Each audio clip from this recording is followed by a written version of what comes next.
Hello to all students. आज हम taenia solium के बारे में पढ़ेंगे। टीनिया सोलियम जिसको कि हम कॉमन टैपवर्म कहते हैं या पॉर्क टैपवर्म कहते हैं। इसका फाइलम है प्लेटीहेलमिन्थेस, हम सभी जानते ही हैं। क्लास सेस्टोडा है जिसमें कि सारे के सारे एंडोपैरासाइट एनिमल्स आते हैं। सब क्लास होगी यू सेस्टोडा, ऑर्डर होगा टीनियोइडी, फैमिली है टीनिडी, जिनस है टीनिया और स्पीशीज है सोलियम। तो ये एक टैप की बात ही दिखाई देता है, इसलिए कॉमन नाम टैपवर्म है और पॉर्क टैपवर्म कहते हैं। क्योंकि ये नॉर्मली पिग की होस्ट, जो पिग होस्ट होता है उसकी बॉडी में ये सर्वाइव करता है। इसके लिए दो होस्ट बॉडी की ज़रूरत होती है, एक तो मेन और एक होता है इंटरमीडिएट होस्ट। तो आगे देखते हैं इसके बारे में कि सेस्ट्रोडा क्लास से बिलोंग करने वाला जो टीनिया सोलियम है या फाइलम प्लेटीहेलमिन्थेस के जो मेंबर्स हैं वो सारे कैसे होते हैं? दे आर एक्सक्लूसिवली एंडोपैरासाइट, ये नितांत अंतः परजीवी होते हैं और सामान्य तौर पर इन्हें हम क्या कहते हैं? टैपवर्म कहते हैं। तो इसका आवास देखते हैं कि आवास या इसका जो निवास है वो कहाँ है। तो फेशियोला हिपेटिका की भांति ये भी कैसा है? कंप्लीटली एंडोपैरासाइट है और दो होस्ट बॉडी में इसका लाइफ साइकिल कंप्लीट होता है।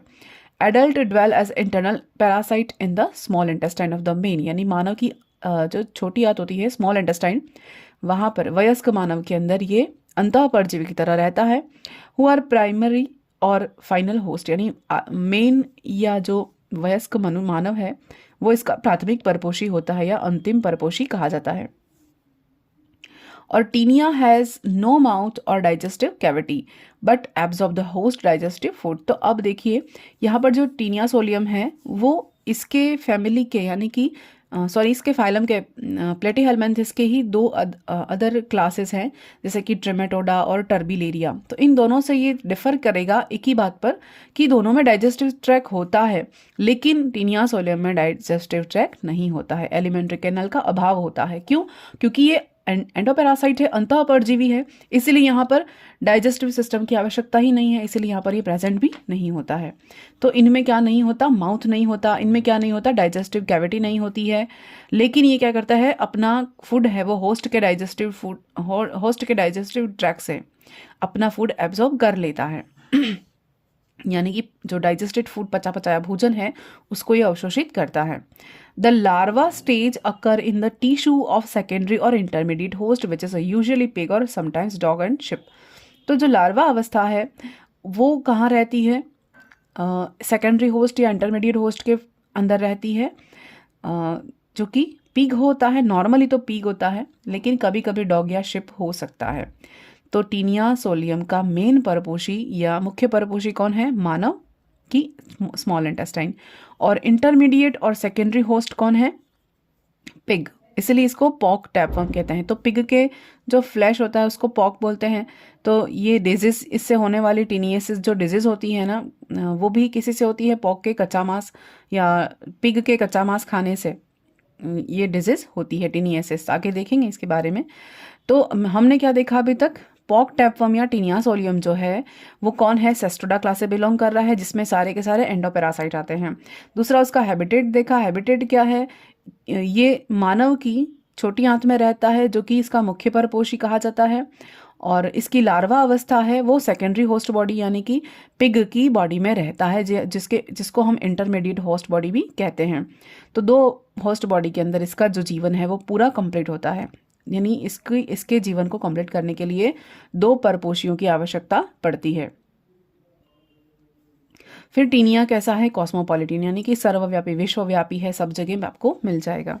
अब देखते हैं external morphology, shape, size and colouration. Shape size के बारे में देखते हैं कि ये कैसा है? Long elongated ribbon like tap like इसका तो बॉडी शेप होता है, साइज और बॉडी। और कलर इसका होता है ओपेक वाइट या येलोइश, पैल येलो इसका रंग होता है। और 1 से 5 मीटर तक ये लंबा होता है अब देखते हैं सेगमेंटेशन। सेगमेंटेशन क्या होता है? इसकी बॉडी इलोंगेटेड होती है और कितने पार्ट में डिवाइड होती है? लगभग 850 सेगमेंट्स में डिवाइड होती है, छोटे छोटे सेगमेंट्स में डिवाइड होती है। तो इन सेगमेंट्स को हम क्या कहते हैं? इन सेगमेंट्स को हम कहते हैं प्रोग्लोटिड्स। क्या कहेंगे? प्रोग्लोटिड्स। तो जो खंड हैं उन या सेगमेंट हैं, उन सेगमेंट्स को हम क्या कहते हैं, प्रोग्लोटिड कहते हैं। और कितने होते हैं इसकी बॉडी में, 850 तक सेगमेंट या प्रोग्लोटिड पाए जाते हैं। They are pseudo metamerism.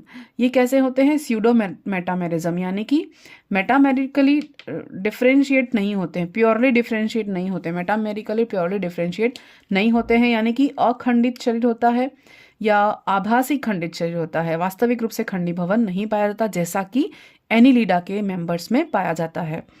तो और बॉडी इनकी डिवाइडेड होती है कितने पार्ट में, 3 पार्ट में डिवाइडेड होती है। पहली तो है स्कॉलेक्स, जिसको हम हेड रीजन भी कह सकते हैं, कंसीडर करते हैं। दूसरा है नेक और तीसरा है strobila. Scolex, neck and strobila, इन तीनों के बारे में एक एक करके हम देखेंगे जो कि इंपॉर्टेंट है। स्कॉलेक्स को तो हमने हेड कह दिया, नेक को हम अनसेगमेंटेड बॉडी कहते हैं और स्ट्रोबिला को हम सेगमेंटेड बॉडी कह सकते हैं या सेगमेंटेड पार्ट कह सकते हैं। एक एक करके सबके बारे में देखते हैं। तो फर्स्ट अपना जो पार्ट है वो क्या है, स्कॉलेक्स। स्कॉलेक्स के बारे में देखते हैं। सबसे पहला सेगमेंटेशन है स्कॉलेक्स, आप यहाँ डायग्राम में देख सकते हैं। Scolex represent the anterior end of the body, यानी कि सबसे अगला भाग बनाता है स्कॉलेक्स बॉडी का। कैसा होता है, बायलैटरल सिमेट्री होती है, फिर प्रोमिनेंट राउंडेड एपेक्स होता है जो कि मोबाइल होता है और जिसे हम क्या कहते हैं, रोस्टेलम कहते हैं, यानी मूवेबल होता है और जिसको हम क्या कहते हैं, रोस्टेलम कहते हैं स्कॉलेक्स के अपर पार्ट को। फिर rostellum armed with 22 to 32 curved chitinous hook, यानी कि रोस्टेलम में क्या होता है, 22 से लेकर 32 तक कर्व्ड काइटिनस हुक पाए जाते हैं, जो कि कुछ इनमें बड़े होते हैं, कुछ इनमें छोटे होते हैं। तो ये वाला पार्ट अपना हेड वाला पार्ट है टीनिया सोलियम का। इस पर सक्कर्स पाए जाते हैं, आगे देखेंगे 4 सक्कर्स होते हैं, एक पीछे होता है। ये स्कॉलेक्स है, ये पूरा रीजन आगे वाला भाग स्कॉलेक्स कहा जाता है, जिस पर रोस्टेलम लगा रहा होता है और ये रोस्टेलम पर हुक्स लगे होते हैं जो कि 22 से 32 होते हैं संख्या में और इनमें पंक्तिबद्ध सीरीज में होते हैं जो कि कुछ बड़े होते हैं, कुछ छोटे होते हैं। The broadest part of the scolex being 4 hemispherical, highly muscular suctorial organ, the acetabula।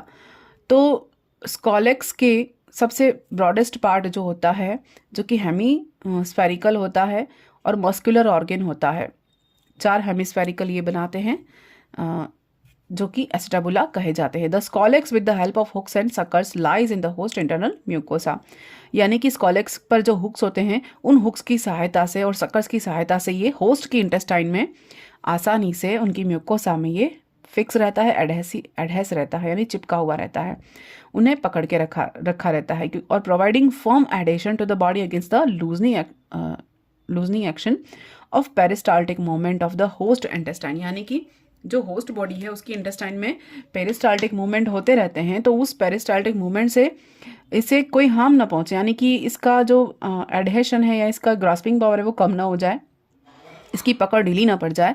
तो इसके लिए ऊपर क्या इसके पास क्या होते हैं, हुक्स होते हैं, जो इस हुक्स की सहायता से वो इंटेस्टाइन को अच्छे से पकड़ के रखता है, एडहेसिव ऑर्गन की तरह काम करता है। शक्कर और हुक्स जो हैं वो इसे पकड़ बनाए रखने में हेल्प करते हैं होस्ट की इंटेस्टाइन से। फिर देखते हैं नेक रीजन, ये हो गया अपना स्कॉलेक्स, इसमें शक्कर होते हैं और रोस्टेलम होता है।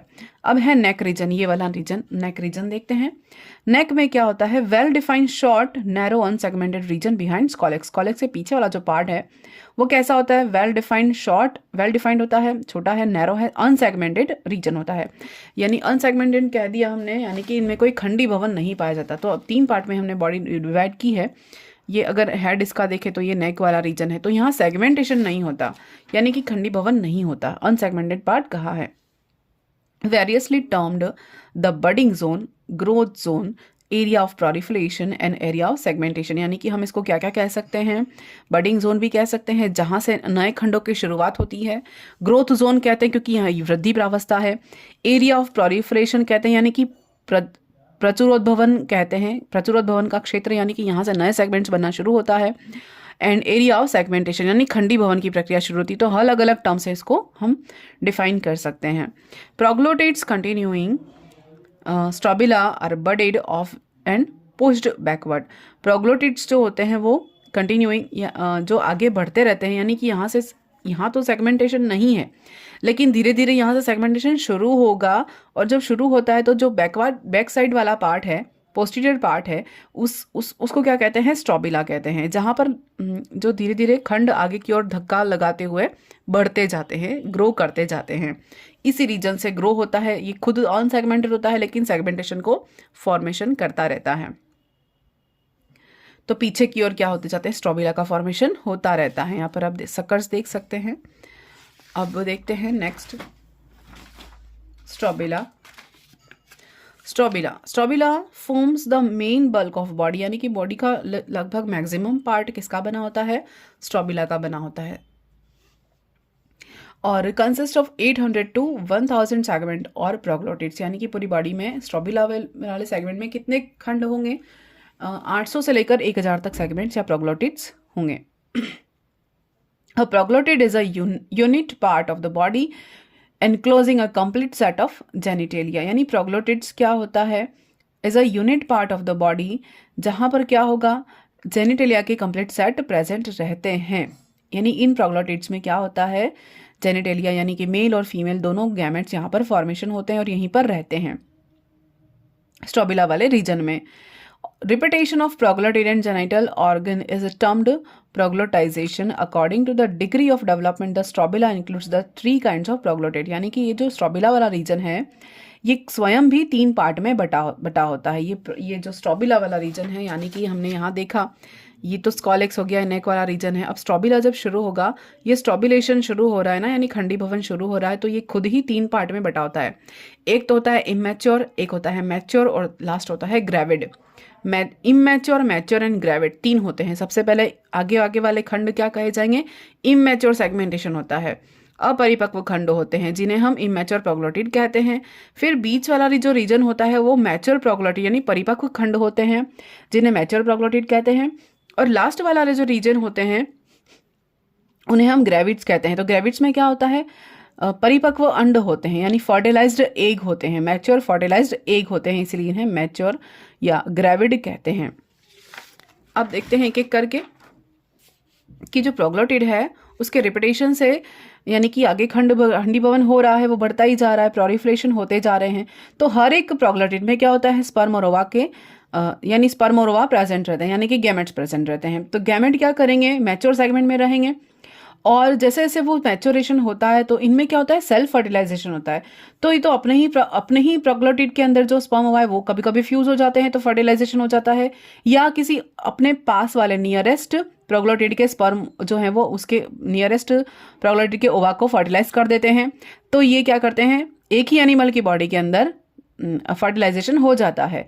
तो उसके कारण जो आगे वाले खंड हैं उन आगे वाले खंडों में क्या होता है, यानी मैच्योर प्रोग्लोटिड में फर्टिलाइजेशन हो गया, फिर क्या बनेगा, जाइगोट बनेगा और जाइगोट आगे आगे जाते रहेंगे, यानी कि धीरे धीरे इनमें इलोंगेशन होता है। तो जब वो सेगमेंट आगे बढ़ते रहते हैं तो वो सेगमेंट्स क्या कहे जाते हैं, जो अंडों से भरे हुए खंड होते हैं, प्रोग्लोटिड होते हैं, जो निषेचित अंडों से भरे हुए प्रोग्लोटिड होते हैं, उन्हें हम क्या कहते हैं, ग्रेविड कहते हैं। जो बॉडी का लास्ट पार्ट बनाते हैं, सबसे अंतिम भाग बनाते हैं, वो क्या कहे जाते हैं, ग्रेविड्स कहे जाते हैं। अब इनमें क्या होता है कि एपोलाइसिस की प्रक्रिया होती है और एपोलाइसिस के थ्रू ये ग्रेविड्स होते हैं वो धीरे धीरे समूहों के फॉर्म में, थोड़े थोड़े ग्रुप के फॉर्म में ये बॉडी से बाहर निकल जाते हैं। किसकी बॉडी से, होस्ट की बॉडी से। अगर होस्ट बॉडी का स्टूल पास हो रहा है तो होस्ट की बॉडी में अगर ये एनिमल बैठा हुआ है, ये एंडोपैरासाइट बैठा हुआ है इंटेस्टाइन में, तो जैसे ये अपना ग्रुप ऑफ ग्रेविड रिलीज करेगा, एपोलाइसिस करेगा, तब उसके स्टूल से, होस्ट बॉडी के स्टूल के द्वारा ये बाहर की ओर यानी आउटर एनवायरनमेंट में ये बाहर की ओर सीक्रेट हो जाते हैं अपनी नई